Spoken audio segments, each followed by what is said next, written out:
Well, my name is Mohammed Manja, and I am the Managing Director of Social Security and Housing Finance Corporation. Okay, Mr. Manjang, we are in a global crisis of this COVID-19, and what measures is your institution taking to ensure that your staff stay safe? Well, thank you very much. Yeah, we are in this problem just like anywhere else in the world.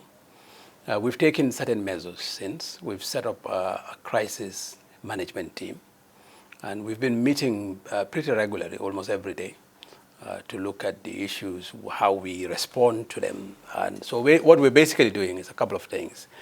We're ensuring that the safety and well-being of our people and the members who come into this institution, be they pensioners, be they regular members who are in active service contributing, we are concerned about their health. We're concerned when they come to our office that they are not unnecessarily exposed. So we are constantly and frequently, we've increased the frequency of cleaning of high-touch surfaces and frequently trafficked areas. So we've increased. We have actually also used we have a medical retainer. So we've used the medical retainer to kind of educate our cleaners as to how to clean in this kind of environment. So they've had that session with the medical practitioner. So that's one of the things we're doing with cleaning. We're trying to reduce the number of people that are currently employed. So we've identified people who are vulnerable. We've also identified activities that are non-critical and are sending those people to go on leave. So that way we do not have a lot of people in the office. Our meetings ourselves, we are trying to maintain distancing, and therefore we are running a lot of our meetings online. So we are not doing physical meetings. Instead, we try as much as we can to do the meetings online. We're also responding to the pensioners.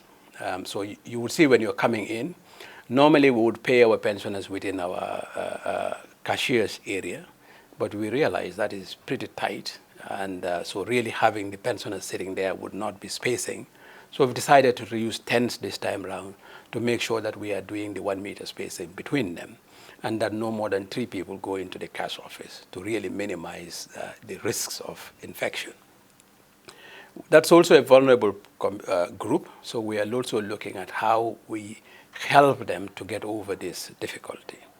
And we have, with the approval of the board, granting them a 3 months interest-free loan to allow them to buy necessary commodities just in case we go to a situation of a lockdown or reduce movement in the country.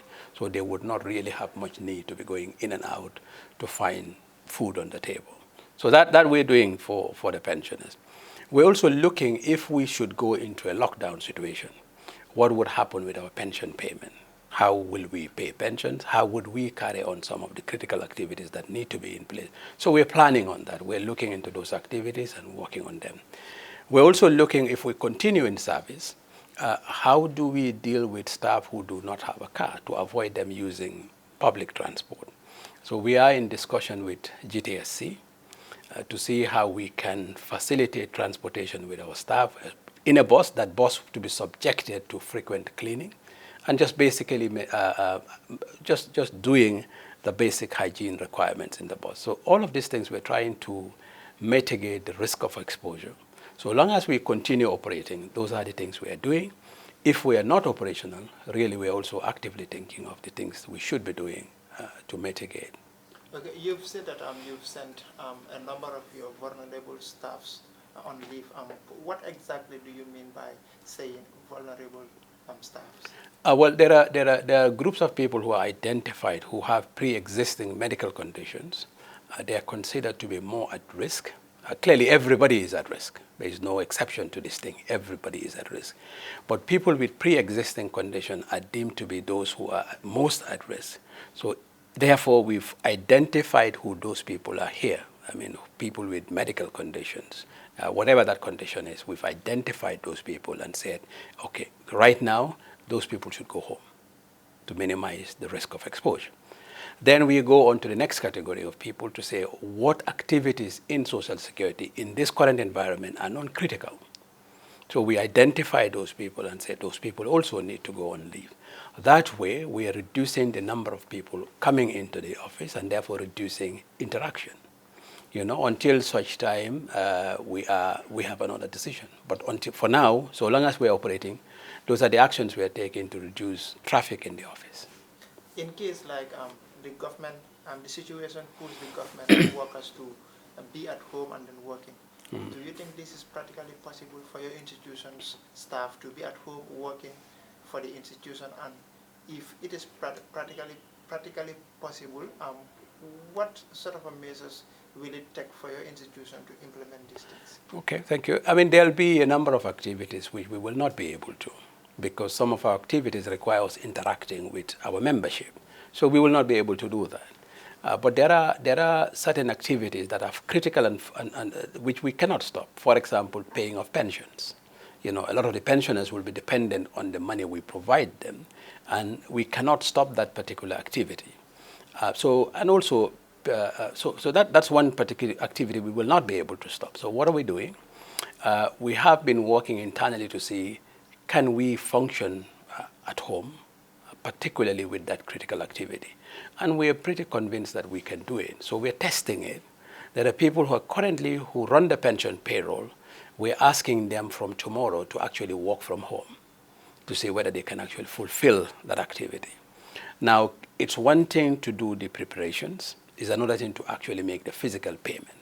Now, in terms of the physical payment, we are in contact with a number of providers to see if their infrastructure will allow us to use them to make payment from their places of business, and they are scattered right across the country. And we are also looking at how we provide funding before we go to a shutdown, if that is to be the eventuality, how they will be funded over that period to ensure that they're able to make payments. So we are in active discussions with a number of providers on that, and it appears, at least they're giving us assurances that if we get to that, they will be able to do it for us. So first we are testing our ability, our staff to do this. So our staff are outside testing this, but also we are engaging the providers. So I think we will be able to do that. But do you think currently it is possible for some of your staffs or all of your staffs to be at home and then be working for the institution? When you go to a situation like that, you do not expect that every activity, because you are no longer operating as normal. So if you are not operating as normal, you cannot expect that every function you do will be performed outside the office environment. So basically, to answer your question, really, we will not be able to carry out every single activity. But what we do, we have to identify which of our activities are critical. And once we define the critical activities, those are the ones we have to ensure that we will be able to perform them even if we're not in an office setting. And like I said, one such activity will be pension payment. And that we will. I mean, the others we can perform when we come back, like receiving of contribution from membership. It's a very important activity, but in the current environment, it's not a critical activity. Because we are a long-tail business, so really it's not about whether we receive the money today or we receive it in 2 months' time. Ideally, if everything is normal, we will receive it in the month that it is due. But when we go to those extraordinary situations, we will receive the money when we come back to office. Is the situation causing some negative economic activity in your institution? We haven't seen it yet. I think it's too early. But I think this pandemic, I don't think any country will be an exception. Even the first world countries, a number of them are doing a lot of things to kickstart their economic activity. There is no doubt there will be a recession across the world. I don't think Gambia will be immune, and therefore we will not be immune. But us at this point, we are not feeling it yet. But that's not to say we will not feel it. I think it will come. It's just not the time yet. Thank you. Thank you very much.